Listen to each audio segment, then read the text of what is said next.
Hello, my friends, and welcome to Perfect Practice. Today, as always, we have a wonderful conversation lined up for you.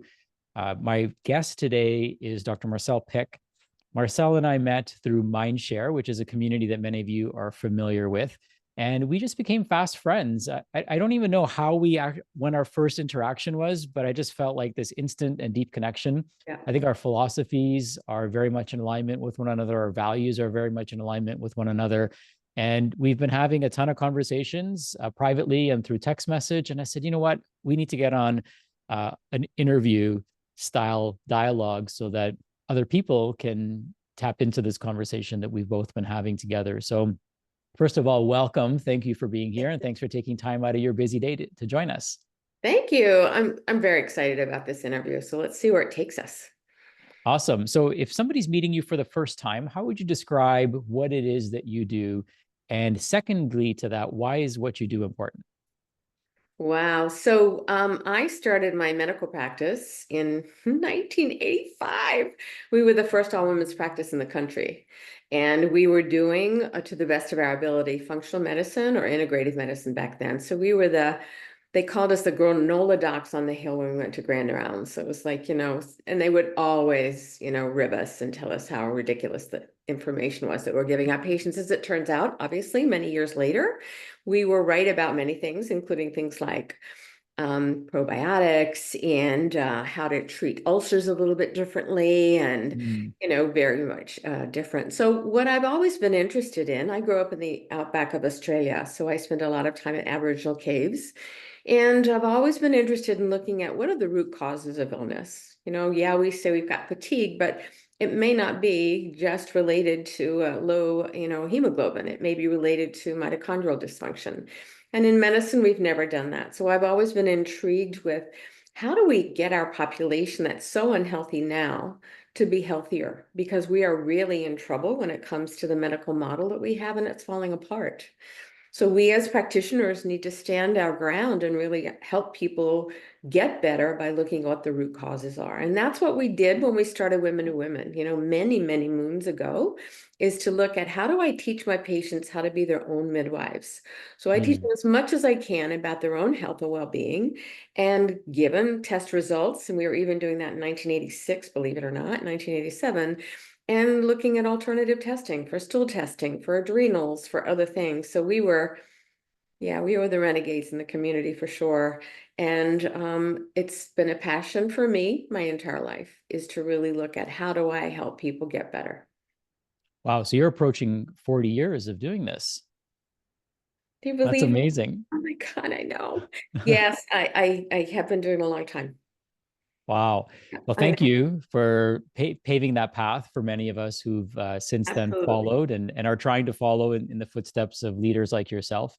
I was thinking in my head, look who's smiling now, right? In the sense that, when you have the courage of your convictions to continue down that path, despite perhaps being challenged, maybe even being ridiculed, it says a lot about your character.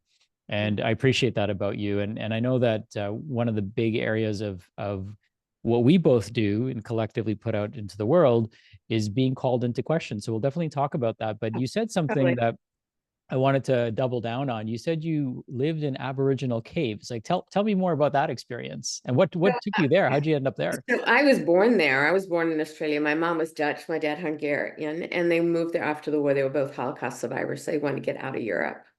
And I grew up in a place called Bundina, which was really the outback. My brother laughs at me, but we didn't Hmm. have cars. We had an outhouse. I didn't know how to flush a toilet until I was 11 when we came to America. And in the woods, there were a lot of Aboriginal caves that people didn't know about. And I spent a fair amount of time in those caves by myself or, with friends. And it just brought me to a very different way of kind of imagining life. And it Hmm. was quite the transition when I came to America because I had to flush a toilet and cars and, street signs and street lights and all these things I just didn't have when I grew up. So it was a very different Wow. way of living. I know it's not amazing. It's like crazy now, but it was a very different life. It's fascinating where life takes us. You never know. You've certainly lost the accent because I would have never I guessed you did. grew up in No, Australia. I grew up in Virginia though, and fortunately the accents kind of blended themselves out. So I don't have a Southern accent either, which is really great. But It's like two waves cancel each I other know out, right? exactly something happened. And I was teased so badly when I came here that I really did anything to fit in. Wow.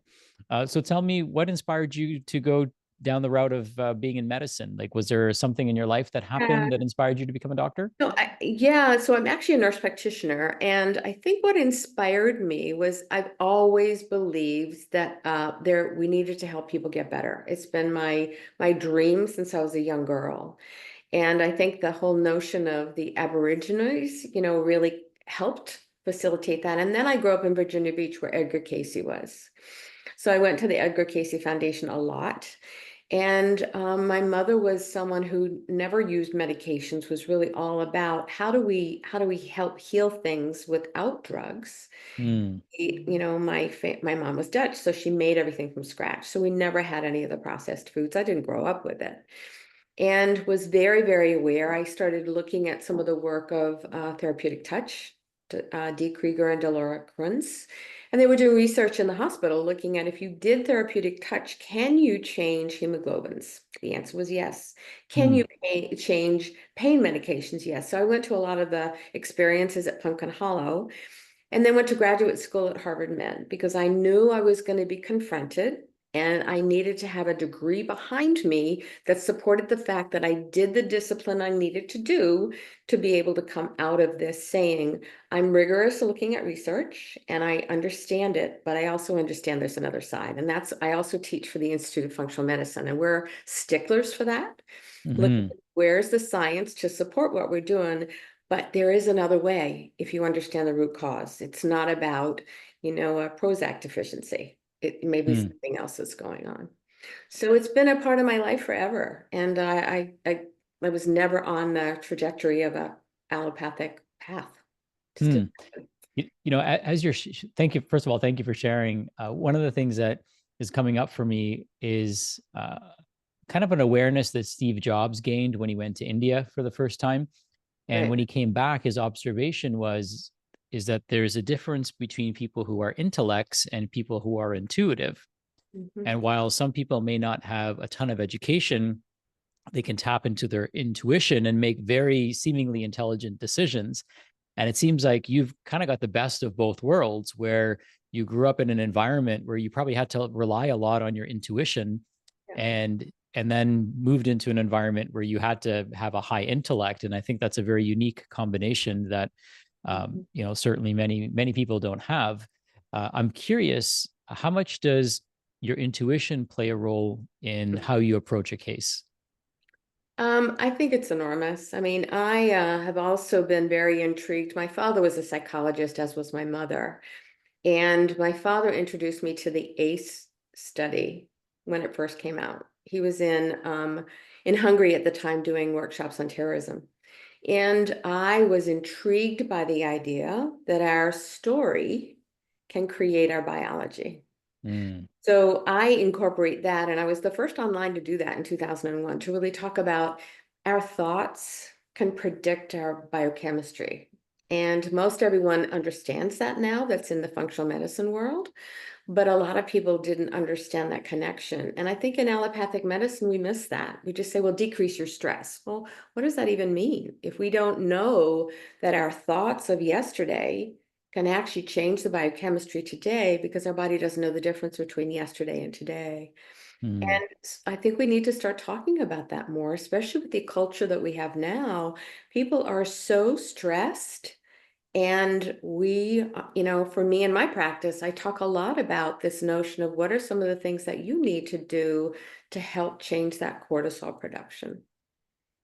Mm. And we're a quick fix as a culture. We see that with the weight loss medications now. It's like, get me there tomorrow. It's like, it doesn't quite work that way. It's really fascinating because I think that you know there's a there's an interesting distinction that people have to make, and I know our conversation will take us here, between speed and direction. Mhm. So it's one thing to go fast, It's another thing to be going and moving your health really in the right direction. And so, we live in a quick fix culture.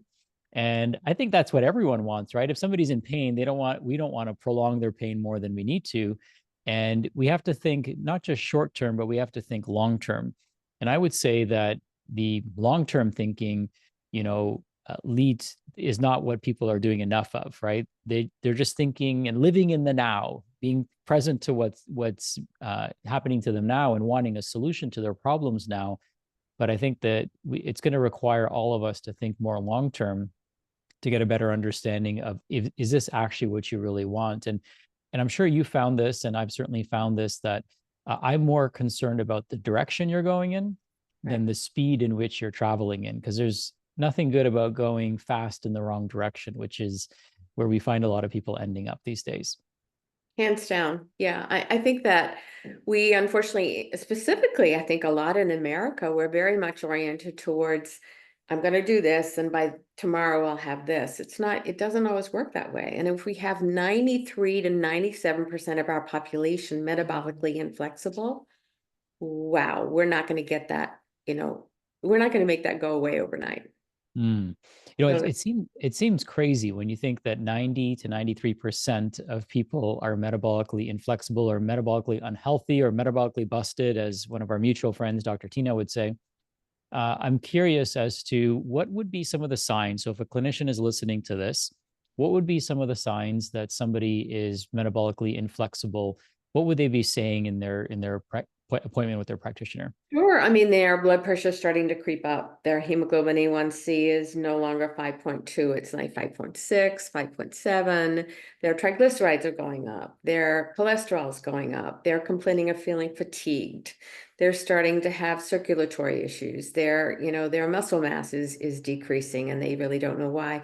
They're starting to crave carbohydrates and sugar. They may have GI issues, bloating, gas, constipation, diarrhea, SIBO, or even a parasitic infestation. They might have some type of cancer. I mean, many of us now are starting to understand that cancer is really a metabolic dysfunction. Mhm.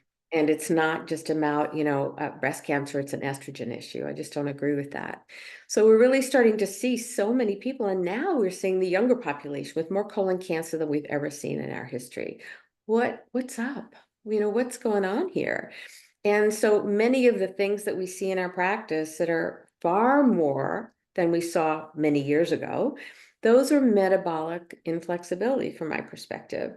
So it's Mhm. going to the root to figure out what went awry and what do we need to do about it. Oftentimes starts with the gut for sure, and also adrenals, in my opinion. But it's then when we start correcting some of those things start to really balance out. But that's not Yeah, what we think in allopathic medicine. We're really thinking about the diagnosis and the treatment, and there we are. And then we get stuck because people don't feel significantly better.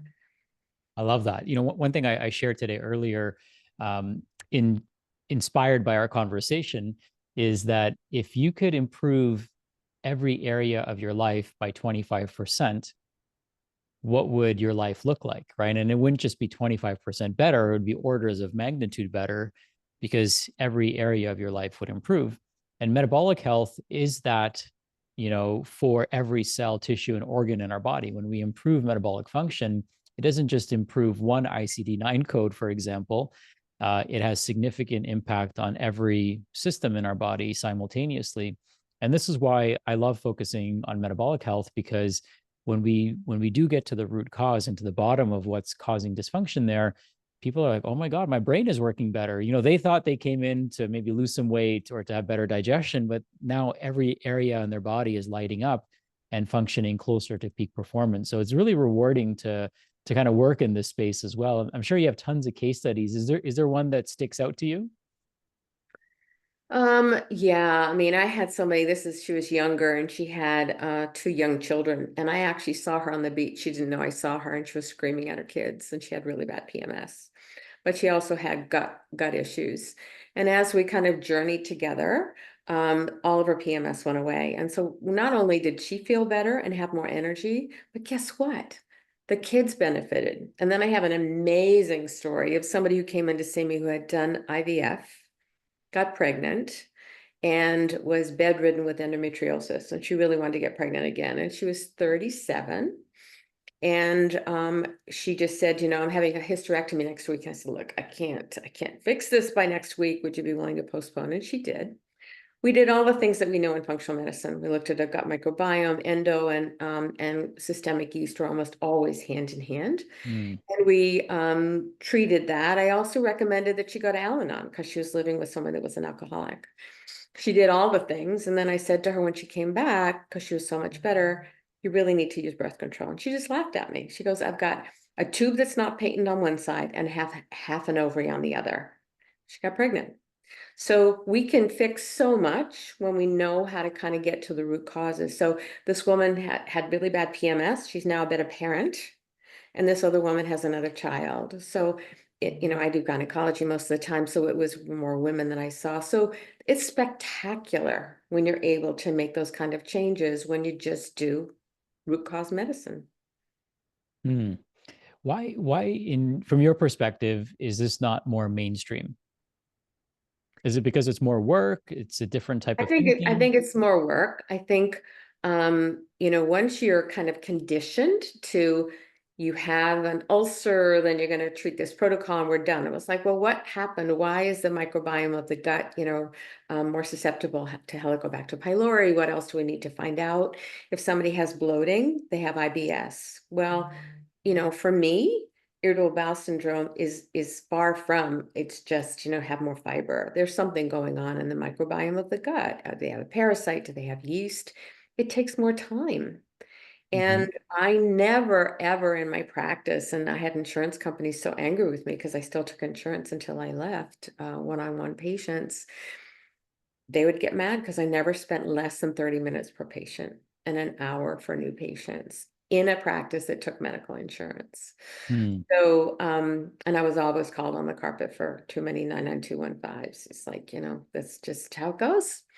And I got people better. So I think it's the time constraint. I think medicine is in a really is an uproar right now. Mhm. You have to do 7-minute appointments. I couldn't do it. There's absolutely no way I could do a 7-minute appointment. I'm going to miss everything about that person. And I'm going to miss key pieces that I have a chance to ask in a 30 minutes.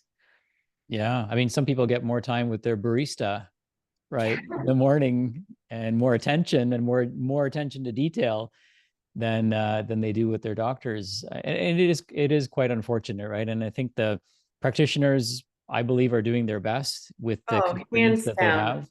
Hands down. And they're essentially practicing medicine with their both hands tied behind their back, and a blindfold, covering their eyes, and people expect miracles. It's kind of a interesting time for healthcare, because I know what was promised to me, and certainly I'm sure was promised to you, was, we'd have a pill to fix everything, and we could come in with whatever problem we have, and we'd have a solution for it. And I feel like we're moving further and further away from that, because that's perhaps not in the best interest of the powers that be.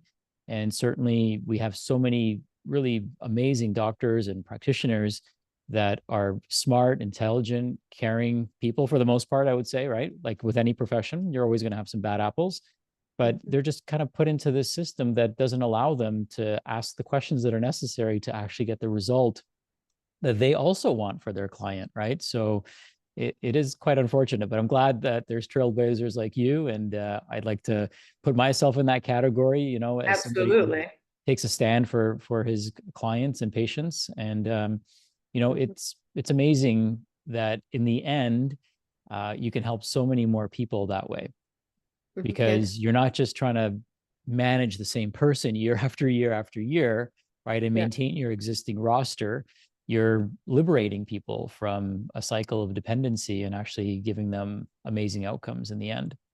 Hands down. And, we have another unfortunate piece to this puzzle, and that's the pharmaceutical industry that has a lot of money.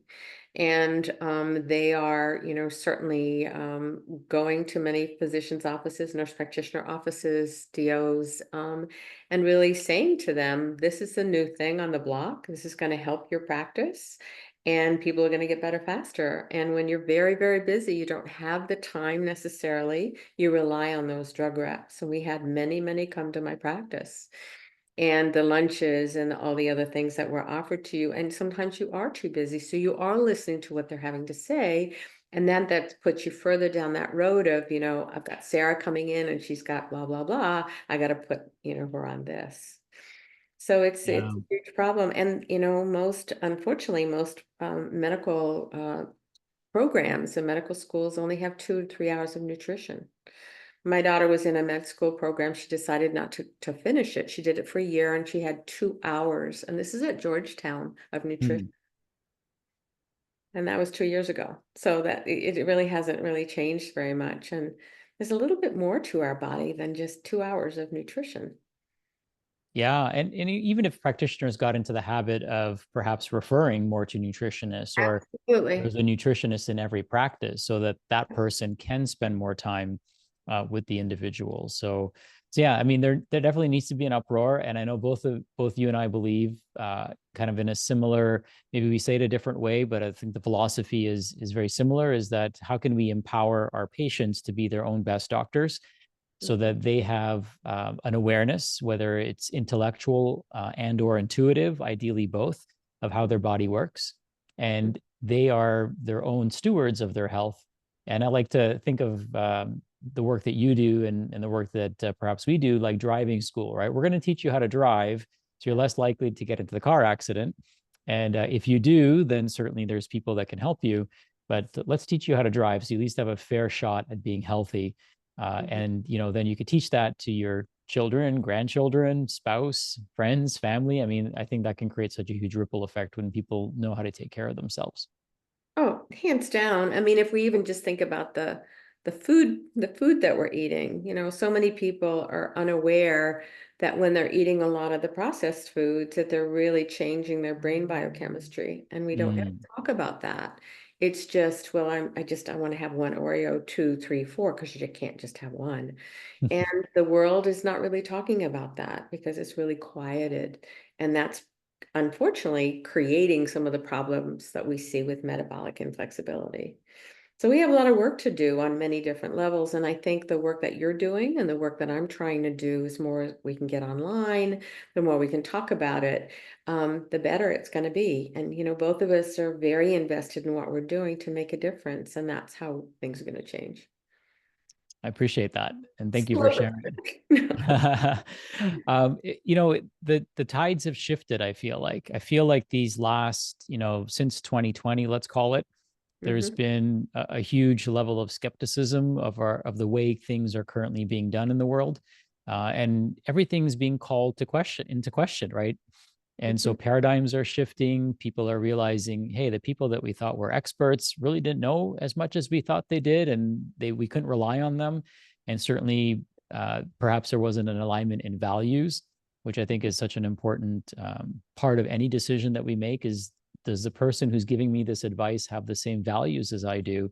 And Mhm. if the answer is no, then you might want to reconsider, or at least get a second, third, or maybe even a fourth opinion if you need one, Sure. because we want to make decisions, co-make decisions with people, and get guidance from people who have the same values as we do. And that's all been called into question. And I'm sure you heard of this news yesterday. The CEO of United Healthcare was literally assassinated, from what we can tell at this point. And people are, I mean, I never condone anything like that, but I can understand how it can come to that, right? Because even though he probably had nothing to do with it, he's the figurehead of an organization that you know people may not think highly of. And I think a lot of things are being called into question. So what a time to be alive and be in service of people, where we can provide tremendous amounts of value and guide people, because I think people are feeling lost, and they're looking for guides to guide them down the path that aligns with their higher self and best and highest values as well. Absolutely. And I think what I love about the work that you do is you incorporate a lot of the body, mind, and spirit in everything you do. And it was quite the journey when we started doing that in 1985, if you can imagine. It was like we didn't even have health food stores around. So it was quite the experience. But now it is mainstream, which is really wonderful. I think Harvard had a Mind Body Institute, right? Yes, they did. Yep. Yeah, Benson was the one who started it. Yep. that's And she right. had a Yeah. fertility program at the time as well. Yep. Wow, that's amazing. Yeah. You talked about fertility, Hmm. and that's a huge issue. And one of the things that I think you and I both probably realize is that it's very metabolically driven, Yep. infertility. So maybe comment on that, because Yeah. that's something that's on the rise these days, Sure. and people may not build that bridge. So I'd love for you to share more about that. Yeah, what we're seeing is I see it as twofold. Back in the day, oh God, this was many years ago. I have a son and I have twins. I had twins a year later, and they were probably 2 or 3. So it was probably around 1993. Someone sent me a book, The Whole Person Fertility Program, and she really wanted me to learn about it. And it was looking at, does our emotional life predict fertility? Hmm. And I called her on the carpet. I called her and I said, this is the most ridiculous thing I've ever heard of. And then I started working with her program with patients, combining that with looking at digestion, looking at adrenals, and also then looking at kind of family of origin patterns that we've learned. And the fertility rate was enormous. I mean, people were getting pregnant that Hmm. had failed IVFs, that had failed IUIs, and the success was about 80%. So it is again an issue of metabolic dysfunction, and it can come from cortisol, from adrenals, from, of course, thyroid. We always look at all those things, but endometriosis, we know now that the endometrium has a microbiome. We Hmm. know that the vagina has a microbiome. We know that the lungs have a microbiome. We know that, obviously the intestines do too. So as we shift that, we can actually decrease some of the menstrual cramps people are having by changing the microbiome. And so all of that is connected to fertility as well. And we're even seeing people who have what we call premature ovarian failure. It's a terrible name. It's like your ovaries prematurely fail you. I mean, come on, but it Hmm. is called that. And we're starting to see that we can actually change that trajectory if we're really vigorous about looking at autoimmune issues, because that's a corresponding issue with people with fertility, in particular, premature ovarian failure. We call it POF. So we now have more insights into this. Now, is that the conventional medical model? It isn't. We're still doing IUIs, we're doing IUF, or IVF, but there is a place called Clear Passage Therapies in Florida. And they are very good at being able to kind of combine all of these things together, even if you have adhesions. Their success rate is better than surgical intervention for increasing fertility. So all of these pieces together are part and parcel of how we can increase fertility for people as well. And it also affects the male partners as well, because sperm counts have gone down astronomically in the last 10 years. Hmm. And a lot of that is pesticides as well. Is Clear Passage, is that the one in Gainesville, Florida? It is. Yeah, I've used them from the very first time. I had patients go down there with very severe cramping and infertility, and I referred them down there. This is a long time ago. So yeah, and they have a clinic now in New York City as well. Amazing. Well, I don't know if you knew this or not, but my wife had multiple bowel obstructions, Yep. and we went down to Clear Passage, spent the five days there, and Yeah. so yeah, when you mentioned that, I was like, oh, I've been there. Oh, I know yeah. that place. No, they're amazing. And they really are fantastic with adhesions, which is one of the Mhm. obstructions for some people that have endometriosis. So that's really pretty remarkable and really wonderful. So it's good. Awesome. Well, thank you for sharing that. And Yeah, um, absolutely. there's another big elephant in the room these days, and it has a lot to do with weight loss. And I know you work a lot with clients who are struggling with chronic weight related issues, and you take a root cause approach. So let's kind of speak into that a little bit. There's many drugs that are on the market now. They've been on the market for many years, but are now being used as miracle weight loss cures. I'd love to hear your thoughts and your perspectives as, from a pioneer's perspective, somebody who's been doing this for quite some time, what your thoughts are on this kind of upsurge in interest in weight loss, and particularly drug-induced weight loss. So one of the things I love about these medications, and that's this, that they've helped us understand that weight issues are also a neurotransmitter problem. And what I love about that is because we've taken it off the table for some of these people, it's not your fault. And a lot of women, I saw somebody in my office today, she's 315 pounds and she is not eating enough to have her be that weight. Well, she's got lots of metabolic issues. There's no question in my mind. And I think a lot of times women, I'm speaking for women now, have been blamed for that. But you and I know that there's other things that we have to look at. And using Ozempic or, semaglutide of any kind, in my opinion, has some very significant side effects, from the fact that 50% lose muscle, 50 to 60% are losing bone. Hmm. Whoa, that's a problem. And muscle around of heart muscle that we saw in one of the studies that we talked about. So is it possible that this is something that's going to have very significant side effects at the end of this? I think so. And we know that about 50% of people that stop, they regain the weight plus 10 extra pounds. There's actually 60%. And when we look at the deep dive of this, there is a way in which it's changing the metabolic pathway. GLP-1 we have in the gut. It stays generally in the gut. 10% gets, absorbed systemically. When we're using the bolus dose, it bypasses the vagus nerve and becomes a neurotransmitter. So yes, it does decrease cravings of alcohol because it is becoming a neurotransmitter. So my job now, with my patients, using the homeopathic that I use, as well as something very similar to yours, is I can get that weight off and I can work with them and do coaching with them. So they, on the other end of this, 70% keep the weight off. How exciting is that? Hmm. 35 to 50 pounds in 12 weeks. Are you kidding? That's wonderful. That's better than the semaglutides out there. And I honestly, Sasha, I'm worried about what's going to happen at the end of this, what we're going to see in 5 years, like we did with fen-phen, Hmm. that we're going to have people crashing.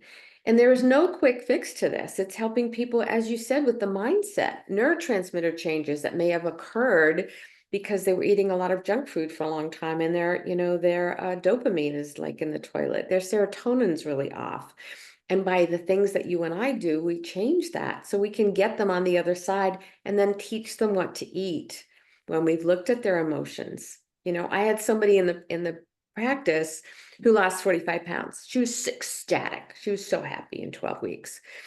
And she was going out in the public and everybody was telling her how amazing she looked. She started gaining weight back. Hmm.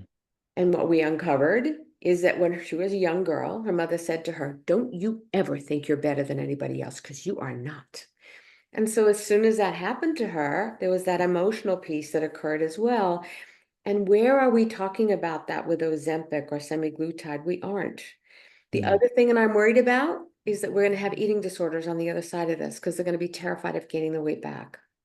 They're Hmm. eating a meal a day, a meal every other day, and then they're going to be even more metabolically unhealthy. So I think we've got a problem on our hands. And God bless anybody that wants to do it. Diabetics for sure, and morbidly obese. But is this really the right answer for people that have 40 pounds to lose, 30 pounds to lose? I don't think so. Is it worth the risk? I don't think so.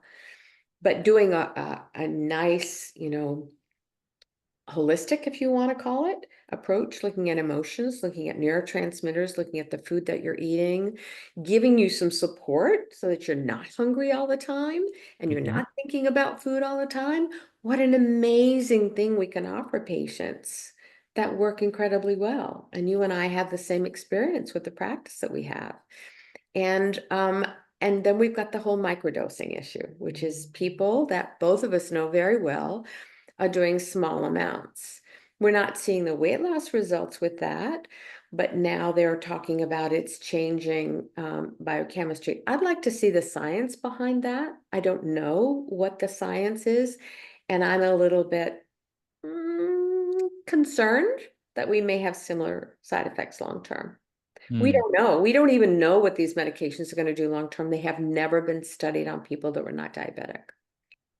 So, Yeah, I thank you for sharing that, and I kind of echo that sentiment of I like to do things I knew worked 1,000 years ago, and things that will certainly work 1,000 years from now, because who we are as humans hasn't changed very much genetically speaking, right? For thousands of years, and any geneticist will tell you that. What has changed significantly is our environment. Mhm. And one of the things I know you and I had discussed is you can naturally increase GLP-1 by Absolutely. eating certain types of foods like bitters. And we've Bitter taken fruit, yeah. that entire category of flavor out of our diets. And now we have people eating very processed foods, artificially flavored foods. So we don't even trigger the same internal chemistry with our food that we once used to. If, Mhm. if somebody were to eat wild foods versus domesticated foods, they taste totally different. Yeah, they do. Absolutely. So it's kind of fascinating to see, the direction that this goes in. But what's really interesting is that I'm seeing so many people sound the alarm on this, right? And again, the jury's still out there. I think we'll know in 5 years, but intuitively, right? We talked about intuition earlier. Where do we see this going? And sometimes we may not know exactly why we feel the way we feel, but there's just something that Mhm. tells me that this is not going to be the solution that people think it is, because it doesn't take into account actually healing the person and Mhm. healing the emotions like you talked about. Because I've encountered many instances, as I'm sure you do in your practice as well, is our adverse childhood experiences, kind of like Absolutely. this young lady that you mentioned.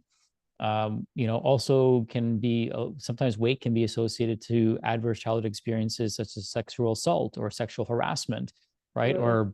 Or getting the wrong type of attention, right, from people. And so those things need to be dealt with. Otherwise, it could lead to a whole bunch of other issues for people. And Mhm. the marker that comes to mind for me is like vitamin D, right? So Mhm. vitamin D, we can test for vitamin D. Certainly, most practitioners don't, but the ones that do see the value in looking at that marker, and we can supplement somebody with vitamin D and maybe artificially raise that value, but that doesn't replace going in the sun, which is what the actual deficiency of that person is, right? Because we're not getting in the sun, we're not getting fresh air. We're not optimizing circadian rhythm. We're probably not grounding. We're probably not taking time away from our desk, right? And de stressing and recalibrating ourselves and getting into a flow state and increasing dopamine and serotonin and all those things that happen when we simply do something as simple as go outside and get some sunlight, which we unfortunately, up until now, we haven't been able to put into a product or a bottle. And so I think it's important for practitioners and really anyone listening to this, even if you're a potential patient, to realize that there's no replacement for doing the actual work, right? No pill, even if it's all natural, is going to come and do the push-ups for you. Even the products that Marcelle and I offer, we have our own unique kind of formulations, but we still encourage people, you have to do the work. And this is why we don't sell our formulations online, right? It comes with the entire package. And the analogy I shared earlier before we started recording is like people want to buy the steering wheel, not realizing that what they really want is the whole car, right? And so you need the whole package to get the long-term health outcomes. And I also think that there's an important message that we send to our family members, right? So if I were to come home and let's say any problem I have, I want to solve it. And if I delegate the solution outside of me when the problem is actually inside of me, I'm bringing home the wrong message, right? That I don't have to do the work to actually fix what's wrong, and I have to rely on something outside of me, external to me, to fix this problem. Mhm. And to me, that's also concerning as a message to bring home to families. I'd be curious as to what your thoughts might be around something like that. No, I agree with you completely. I mean, one of the things that we're seeing for this epidemic of these weight loss drugs is that we have a culture that's certainly obese. 50% of our children are obese and pre-diabetic. And we've got a disastrous situation on our hands. So people's solution then is to use it for children, to use it for everything. And it's much bigger than that. We do know that many of the foods that are processed have emulsifiers in them that are very, very specifically designed to make sure you don't eat just one. So Hmm. we've got that on top of everything else, plus the emotions that you talked about. There's a huge piece to that. And what's interesting is that Valetti, I had a radio show for a number of years with Hay House. And I interviewed him, and I basically said, why was this not on the front page of the New York Times, this whole ACE study? And what he said is, if this comes to the world, we have to look in the mirrors. And it's absolutely true. We always have to be looking at ourselves also to do the work that we need to do just so we can be even better practitioners. And Mm, he was really quite interesting because when they looked at the study that they did with people with obesity, because that's how it started for him, 75% of those with 100 pounds to lose had had a history of sexual abuse. mm, Which makes sense. It makes sense. So if we don't heal that, they're going to have significant problems on the other side of this. And there's enormous guilt that happens with that and many other things that go along with us needing to identify, how do we help you? How do we really help you look at the root cause to this and get you better on the other side? And we've lost so much of this. How many people go outside now and plant their feet on the ground? I wear flip-flops year round almost because I want my feet to be able to have air because I grew up with no shoes. But we don't do any of that. We don't meditate. People say to me, I can't, I don't know how. We don't know how to ground ourselves. People don't know how to cook. I mean, gosh, mm, get a glass air fryer and you can cook your food really fast and it's healthy. I mean, so it's going back to some of the basics that you and I do with our people and help them learn that they can have a balanced life, but it also applies to us as practitioners because sometimes mm, we're so involved in so many things that we forget ourselves too. And women are terrible at that. They take care of mm. everybody and they forget themselves. And for me, Yeah, yeah, that's such a good point. We find that quite often the case, and we have to remind, women primarily, and sometimes men, that you mm, can't pour from an empty cup. mm, And you got to boil your water first thing in the morning so that you can pour hot water into other people and steep their coffee or their tea, if you would. um, I'm pretty amazed at that number. 70% of people who have 100 plus pounds to lose were sexually abused. I With hope that people. 100 pounds, yeah. I mean, but I think the number was actually even higher than that. But it makes sense if you think about it, Mhm. because um, it's too scary to be, for women to be attractive to men. Right. And it's a boundary that you can do. And yes, there's a lot of negatives go with it as well. And what I say to people when they're starting to lose weight, I've had a couple of people in my practice that lost a ton of weight and their partners got very threatened and wouldn't let them finish, which is interesting. So Hmm. there's many dynamics here that need to be addressed when this happens. And if we're not with the Ozempic culture talking about that, especially for those people that are losing 100 pounds, we are missing something very, very important. And they will become anorexic or bulimic because it's so wonderful to not have that burden anymore. But at the same time, they're terrified of gaining it back because we're not teaching them that. And- Yeah, it's an interesting psychology, right? yeah, And absolutely. when you shared that, I had a sense that the number was high, but it does hopefully give everyone an opportunity to look at others with more empathy, Mhm. because when you see someone who might be overweight in a case like this, 100 pounds plus, we might just easily dismiss it as them being lazy or not exercising or Right, eating junk food, but right. not realizing or recognizing that there is something deeper at play here, Mhm. beyond just how the food tastes, right, and beyond just like the chemicals in the food and Mhm. the artificial flavors and colors. There's something that they're trying to bury that they haven't dealt with. And yeah, I've seen this quite often when you see people who were, let's say, in high school or in middle school, like very attractive individuals, and you see them maybe a dozen years or so later, and they've gained a bunch of weight, and you're just kind of scratching your head wondering what happened. And this makes perfect sense, right? That they're, in a way, their 6-year-old self is trying to protect themselves from that type of attention. And unfortunately, of course, it happens more to women than it does to men. And Mhm. I've seen this happen in men, where men who were bullied gain a bunch of weight because Yeah, that gives them that form of protection. sure. And so we do see that psychologically, perhaps for a different reason in men, but Mhm. it's that, again, that inner child Mhm. thinks it's doing what's right and protecting Right, us. And until right. we deal with that 6-year-old self, we may not necessarily be able to get over some of those unconscious blocks that are blocking us from achieving better health. Yeah, and I think we all have that. None of us Mhm. had a perfect childhood, whatever that even means. I thought I was trying to be a perfect parent. As I find out now, my older kids are saying, well, yeah, I mean, I'm joking because I did the best I could. But I think that understanding it's not, there's nothing wrong with you if you start to go back and say, I need to perhaps do this differently, or I need to figure out how to correct this or whatever, because we all have our stories. And one of the things that I wrote in one of my books is if we don't deal with our stories deal with us. Our Mm. issues are in our tissues is one of the chapters of my book. And I think that's so true. And we can incorporate all of that into the program that you do and that I do.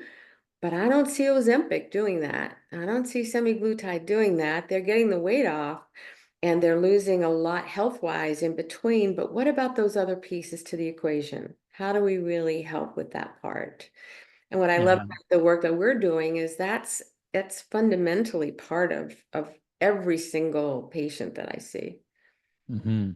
So important, right? And the nervous system runs the show at the end of the day, right? It Oh, kind of creates the nice. orchestra of neurotransmitters we make, the hormones that we make, the stories that we keep telling ourselves, and whether it's going to show up in a sympathetic dominant state or getting more into that parasympathetic state. So there certainly are no shortcuts. I've always said shortcuts lead to shortcomings. And I think if somebody is going to take the medications, then I think the psychology is even more important for them to work on. Yeah, And, regardless, I think that's a important aspect that, oftentimes gets overlooked in all forms of healthcare, right? Even, functional medicine 1.0 absolutely. is like, hey, we're gonna run these like super advanced labs on you, and we're going to treat the labs with supplements and herbs and medications if necessary. But I think you really have to look at the person Oh, yeah. through a broader lens than that.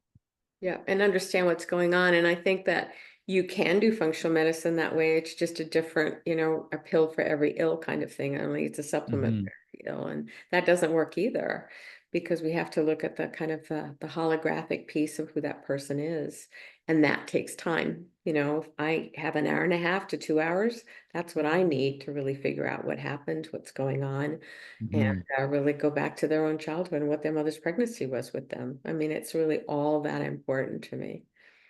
Yeah, and there's so many things that you can't test for, right? You can't test for somebody's childhood experiences. No lab work for that. Mm-mm. You can't test for, does this person go outside and get grounded or spend time in nature? Do they love their job? Do they love their spouse? Do they love themselves? I mean, there's so many important aspects of health and healing that there are no markers for, but there are dialogues and conversations for. And I think that's why it's so important that people have the opportunity to express themselves. And I think a lot of times they might even answer their own questions Right, just right. just by sharing their story. They start to realize, okay, there's something here that I need to unpack, and then having somebody to soundboard those ideas off of, and somebody to create space and listen to them provides such a important and often not always available healing option for them. Yeah, absolutely. And, for me, I can't work with someone if I don't know what their ACE score is and what their resiliency score is. When I know that, I have a little bit of an idea what I'm kind of headed towards. But if their ACE score is 9, we've got some pieces that we need to help them uncover if they haven't done any work around it. And, Hmm. I'm astounded that the school systems don't know their ACE scores of their children, and Hmm. medical practices don't know their ACE scores. It's like fundamental in kind of knowing what may be coming down the road. So it's definitely a piece of my paperwork that I have every patient fill out. Oh, that's amazing. I need to get better about getting their ACE score number. We certainly probe, but I think Yeah. having that objective, or I guess that number, can be really helpful to Oh, shine yeah. light on addressing that. Yeah, and resiliency score. I mean, you may have a high ACE score. If you have a high resiliency, then those are the usual people. I mean, the stories that I used to hear, I'm sure it's true for you as well, in practice for so long were horrific. And how some of these women were able to come out the other side, their resiliency score was really high. So it can make an enormous difference in the trajectory of their health long term. Hmm. So if somebody has a high resilience, does that mean they're really good at pushing it down, or they're good at No, processing? not at all. They had somebody at least by their side. I Hmm. had somebody. This is a horrible story. She was put in a trash can when she was naughty and left overnight. And What? yeah, no. The stories that I heard, Sashin, would just make you want to throw up. I mean, I heard horrible things happen to my patients. And she had a teacher that she was able to confide in who really processed and helped her through. Otherwise, she would have been so damaged, seriously.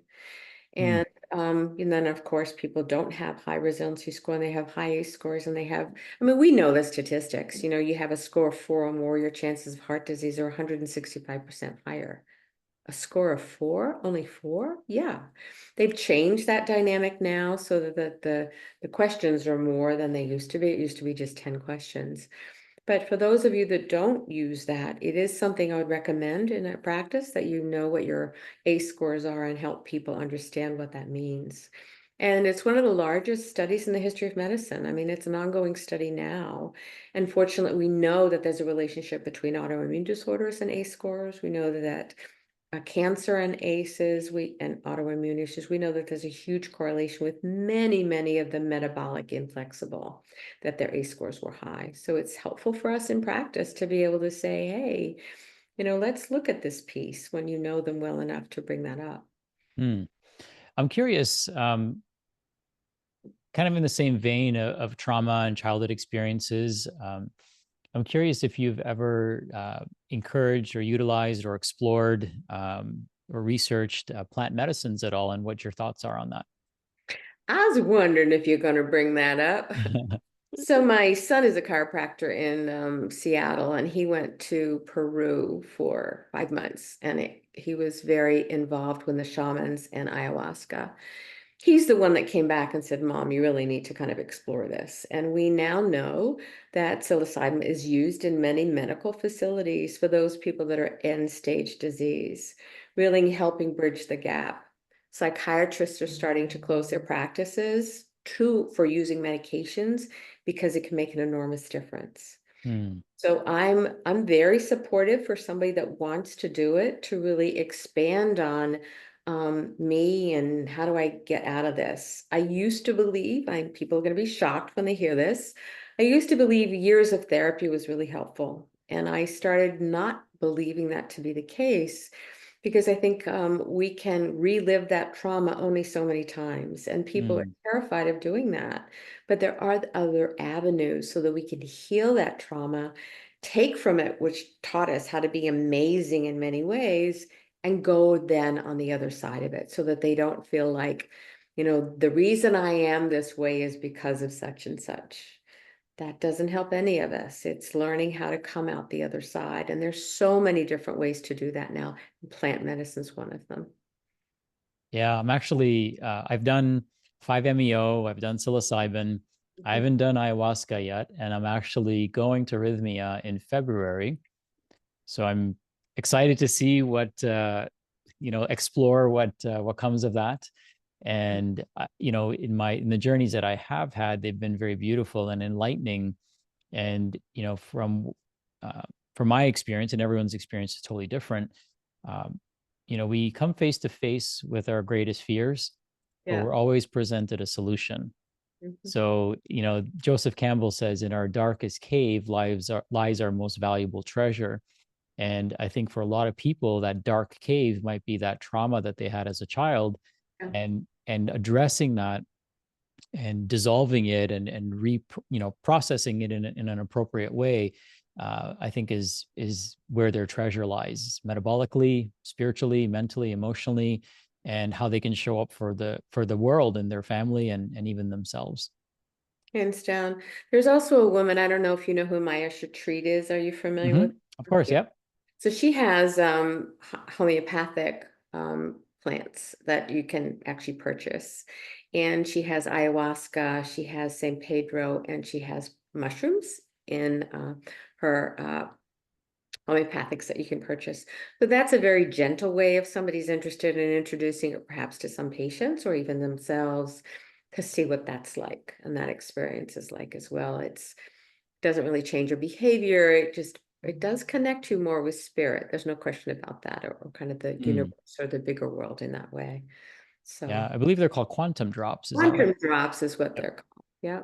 All They are. right. Yeah, we'll have to check them out. I did interview Maya on the drops, Oh yeah. and to be totally transparent, I haven't tried them yet, but now you've further piqued my interest to try them out. Well, I did, and I started using them in January, and I'm floored at the subtleness of the connection with the universe in a different way. Hmm. It's really quite interesting, and it's very subtle. I mean, obviously, we're having a normal conversation today, and it is something I've referred some of my patients to as well, especially people that have some mild depression. It just is really interesting because it really helps them go a little deeper into some of the pieces to the puzzle. I love that. Yeah. I knew we'd have a wonderful conversation. I'm curious, is there anything that you'd like to talk about that I haven't asked you yet today? No, I just I hope that people that are listening are intrigued enough to really take on what you and I are talking about, and to go out into the world and do what we've been doing, is to make a difference, because we need you. We need more and more people that are becoming educated about how to do this in a different way to heal the planet, because we have a very sick population right now. Hmm. What are you most excited about this coming year? Well, I'm actually taking my program nationally. I just partnered with someone, and we've got some amazing things that are happening that are just falling into my lap. So it will be very, very interesting to how this kind of happens, kind of next step. So I'm excited about doing that. Amazing. Well, I'm here to support you in any way I can. And Thanks. my pleasure. How can people learn more about your work? How can people Sure. explore the work that you're doing? And if somebody's listening to this and wants to come in as a patient, I'd love to also Sure. let them know that too. So I have a website, marcellepick.com, and I have over 2,000 blogs that I've written actually since 2001 every week. So lots of information about functional medicine there as well. And if people are interested in becoming a patient, they can certainly go online and do a consult with me that's free. So Amazing. Well, thank you, Marcelle. thank Thank you so you. much for being here and the work that you do and for sharing so openly.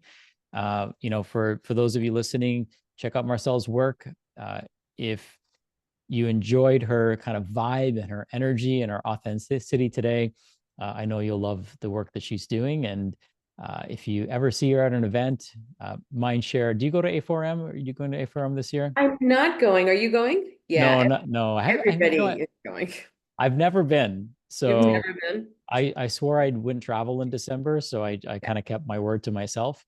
But Yeah. seems like a lot of people are going. But Oh, so you many know, people. I'm sure you've been before. I know you go to a lot of events. So if you ever see Marcelle there, walk up to her, tell her about this episode that we had together, pick her brain a little bit. She's got a lot of valuable nuggets to share. And once again, thank you, thank you, thank you. Appreciate Yeah. you. And until we meet again, my friend.